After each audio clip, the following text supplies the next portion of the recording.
it's hard to describe, but like I feel like the NBA, they just be yelling just to yell. But the WNBA, it's like a love and it's a respect for the game because the women play so, hard and well. And it's like the fundamentals of basketball, where NBA is more flashy, you see more dunks, not as many plays set up. So I think the W is just like, it's hard to explain. It's just love.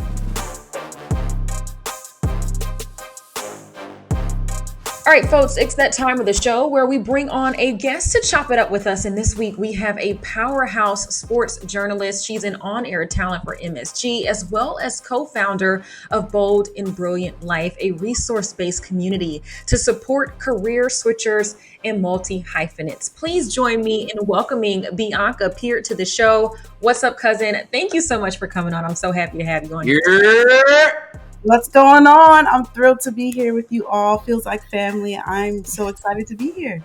And why does it feel like family? Expound. I mean, Rod, so really what we could put it out there. I've known Rodney for like many, many years back on the East Coast. Now he's Don't be dating me. Don't be aging me.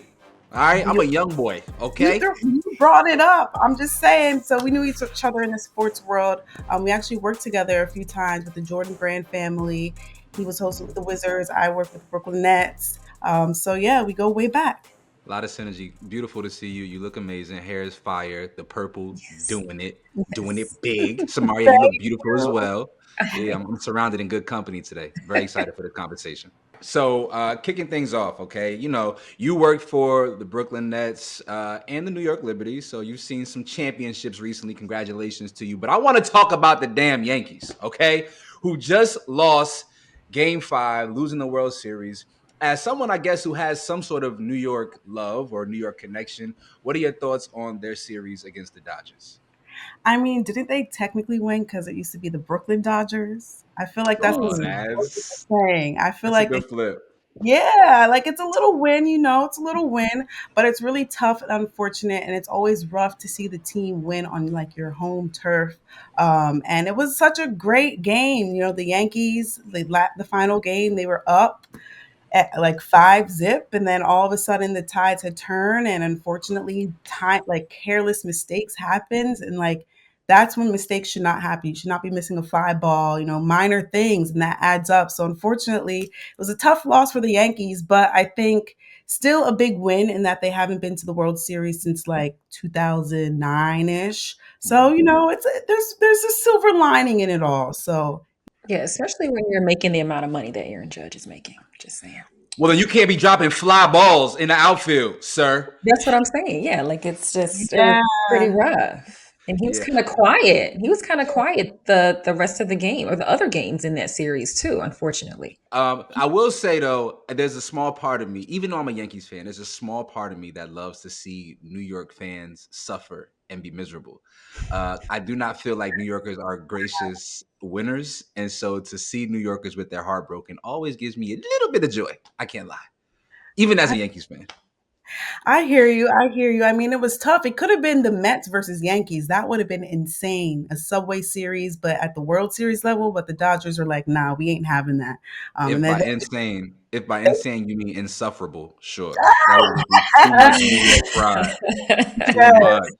so the Dodgers did a double dip. They made the Yankees mad, and now the Mets mad. So like New York is just not feeling it in the baseball scene. So yeah, pretty rough. Segueing though to the WNBA, I saw that you cover the New York Liberty, and a lot of people had a lot of things to say about the officiating in that final game. I'm pretty positive that you were there. What did you make of all of that? Yes, so I was there. I have the joy working with the team, and I'm technically a champion now. So, I feel great. I feel great, but it's really rough. And like, I think it just symbolizes the entire series. It went to game 5. 2 of the games went into overtime. 4 out of the 5 games were scored in 5 or fewer points. So there was a lot of like tedious knick-knack happening. Both coaches called out officiating throughout the entire series. So like at the end of the day, the game is the game, and you got to play. You can't play for the refs. You can't play for the officiating. Can't play for the calls. And like, however it pans out is how it pans out. And the New York Liberty got their W, the first W franchise in first win in their history of the franchise. So big deal, and a big deal for New York City since the Yankees fell short. So Now, Bianca, Now, Bianca, you know good and damn well they were cheating in that game 5. Brianna did not get fouled on that last shot. What she did do was travel. She was on some Flintstone. She took 19 steps before she put the ball down, yabba dabba do, and then they called that fluke foul. The free throw disparity was disgusting. It was like 25-8. What can we? I listen. I get you work for the team, so you got to protect your interests. I understand, but just blink 3 times real hard if you acknowledge seeing some cheating out there. Come on now. Like I said, the game is the game. There's going to be rough calls. I mean, I'm an Eagles Mhm. fan, and we've experienced rough Ooh. officiating in the Super Bowl. Like this happens in sports. It's the essence of sports. I think that's what makes sports sports. Things happen, and I can't speak on that. The call wasn't called, so I don't know what calls you talking All about. right, so you're not gonna keep it a buck. So then let's talk about the parade then. How was? Did you go to the parade? And if so, how was it? It's been a long time since New York has seen a championship parade. What was the experience like? The parade was epic. The first parade, the first title for New York professional basketball in like 50 plus years. It was Mm. epic. It was a vibe. Everyone was out. The weather was perfect. It was great energy. Like you can't explain it. It was just beautiful. Then went to City Hall. Ellie, the elephant, was doing her thing. Gave Mayor Eric Adams her purse so she could do her thing. Was Uh, Eric Adams there? yes, at City Hall, front and center, front and center. That's So interesting. Isn't he? Should Eric Adams be at the parade? I don't. I don't He know was if. he was at the city hall portion. There was a parade, and then there was a city hall announcement where they So made was up. that by the county jail as well? Was that because isn't? No, you got all types of jokes. Like I no, it was not there. But Ellie Okay. made me Did he work. go? Was Did he there? I don't. I just want to know everybody that's under indictment who was present. Listen. You saw the photos. You know who was there. Eric Matt Adams was there. Ellie gave her her purse, so Eric could put some work, hold the purse while Ellie was doing her thing, showing out for the city. It was a great time. And then there was a night parade at Barclays Center, which was dope. Fat Joe and Remy Ma performed, and it was just a way to like end the celebration. So it was a one heck of a day. And it still doesn't feel real. Like it's you still have to pinch me. So it was all dope. I got more um, jokes, but I'm gonna chill out. Right? Like you just mad. You mad New York won in some capacity. Now you giving me that. Nah, He's it's projecting. just No. all right. I'm making a lot of jokes, but I want to know your perspective on this because you have the unique vantage point of working for both a NBA team and a WNBA team, right? And a lot of conversation has been had just about the general excitement of the WNBA and kind of a waning excitement and investment into the NBA. So, from your vantage point, right, your perspective, what are the differences between the WNBA fan base and the NBA fan base? And do you see a jolt in momentum for the women's players? Wow. I think with the W, it's love. Like you can't explain it. It's family centric. Given that it takes place during the summer, you see a lot of parents with their kids at the games. It just feels like a fun Sunday fun day, wholeheartedness with the W. Now with the NBA, the fans, they're very vocal and they're about their team. And they're vocal. They will call out whether it's a star player, what have you. Like, I don't know how to explain it. I feel like they'd be flipping sides. Like, if one team's up, they'll win, cheer for them. But then if they're down, they'll cheer for them and hate the same team. Like, it's hard to describe, but like, I feel like the NBA, they just be yelling just to yell. But the WNBA, it's like a love and it's a respect for the game because the women play so, hard and well. And it's like the fundamentals of basketball, where NBA is more flashy, you see more dunks, not as many plays set up. So I think the W is just like, it's hard to explain. It's just love. It's Okay. vibe. Well, also, and we gotta you work for the Nets, and so the Nets fan base can be a little wishy washy in general because they're not a team that's entrenched in like Brooklyn culture. Although they are trying to ingratiate themselves more and more every year into the city.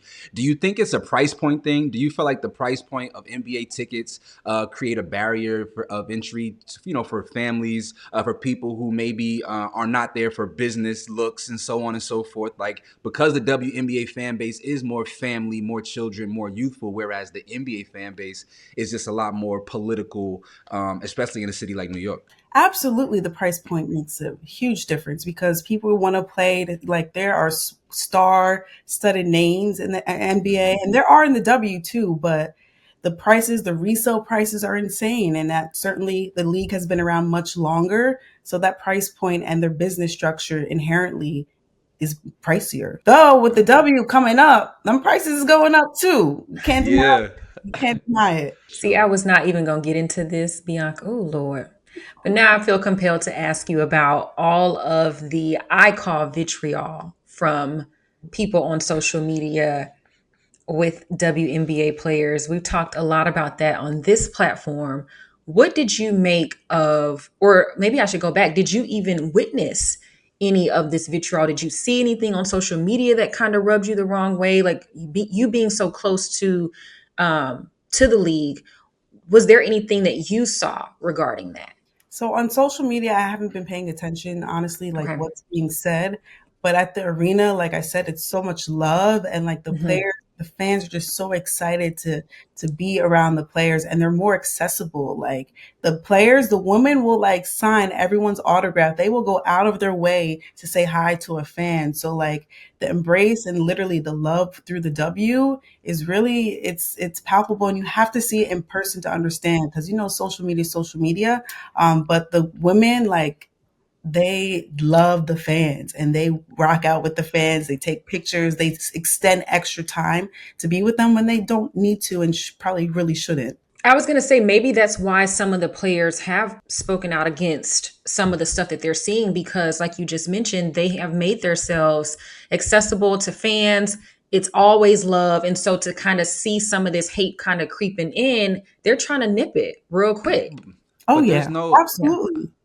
I don't feel like that's any different in the industry though. We talk about this all the time, and I'm not like mitigating or minimizing the experience that people are having via social media. I just think it's important to highlight that social media is not a reflection of the real world, and it's a place where a lot of low level energy exists and dwells because they cannot exist outside of the internet. And so we can't be fixated on people who choose to be negative on social media and spew hatred and vitriol because it's not indicative of what the world actually feels.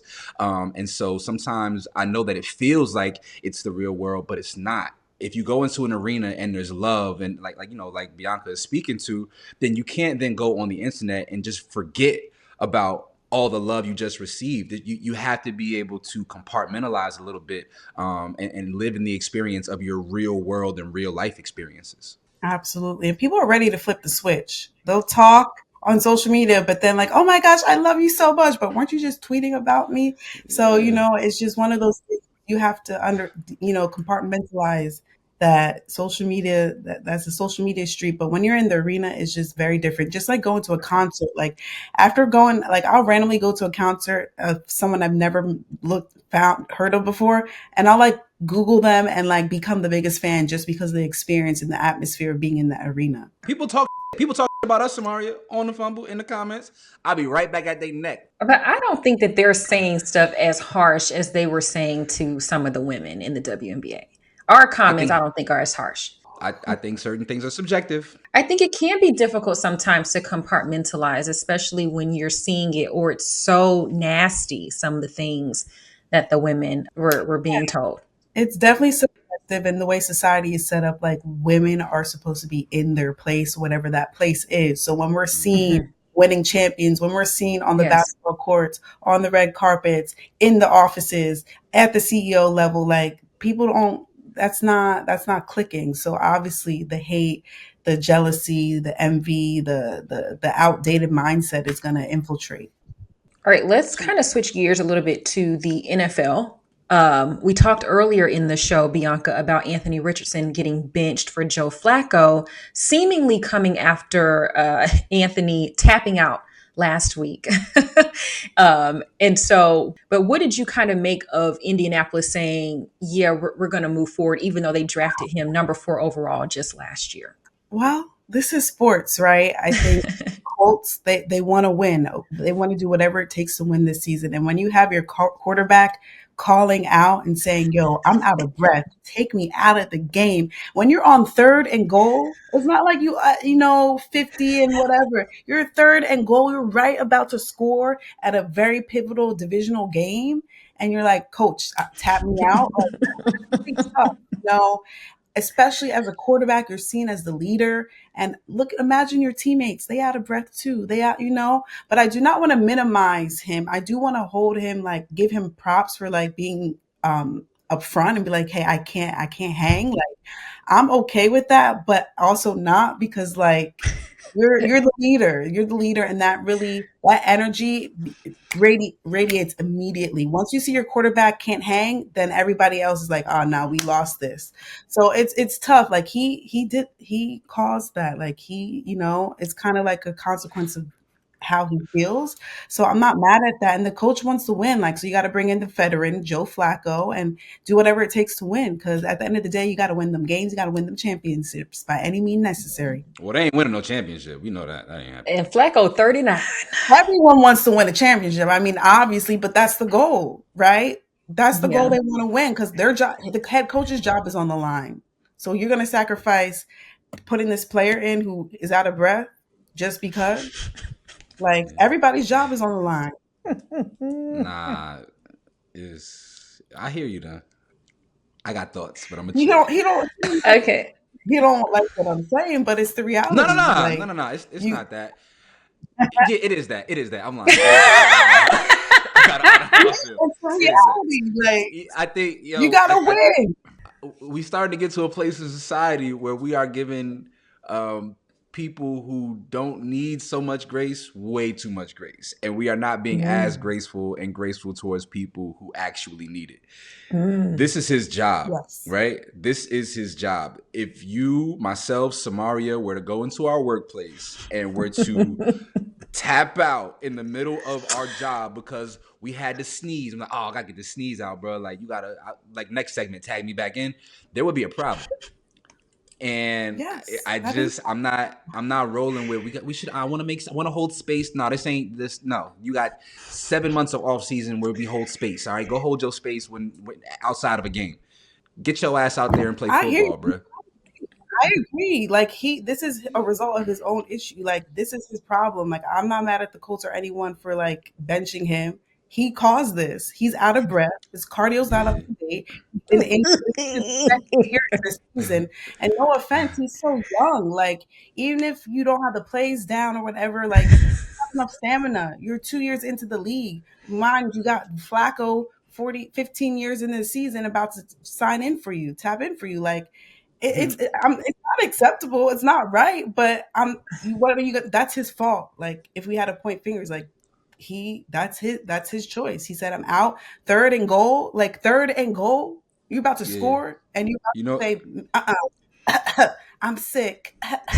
Like no, that's not how it should be. But that's the choice he made, and this is Yeah. the result of the choice that he made. soft. We used to call this soft back in my day. SOF capital T soft. Yeah. Well, he's getting the result by being on the bench. So there you go. Well, I appreciate it. We appreciate your time and tapping in with us on the Fumble. We hope to see you back. You bring such a vibrant energy as well as a amazing color scheme and color palette. So this was amazing. It's always good to see you. It's always good to run into you. For over a decade now, we've been crossing paths, and so it's good to see you still out here in the world flourishing and being high spirited, if nothing else. It's great to see you all. It's a joy to be on the Fumble. And listen, Rodney, keep holding people account. I see you. I see you with the energy. Keep the energy. I love it. Laura, I love you Yeah. because you balance it out. So it's great. Thank you. And I Thank hope to you. be back soon.